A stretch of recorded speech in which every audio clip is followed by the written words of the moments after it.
Hello guys, welcome back to the channel. In today's tutorial, I'll be showing you how we can find someone on Snapchat. Let's get started. Open your Snapchat app on your phone.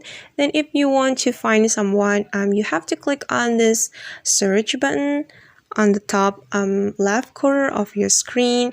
Then you have to type the name of the username of people that you want to find. You can type it right here.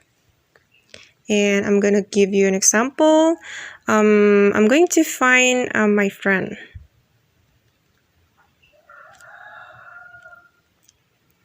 Alright, and here are the results, and you can check it one by one.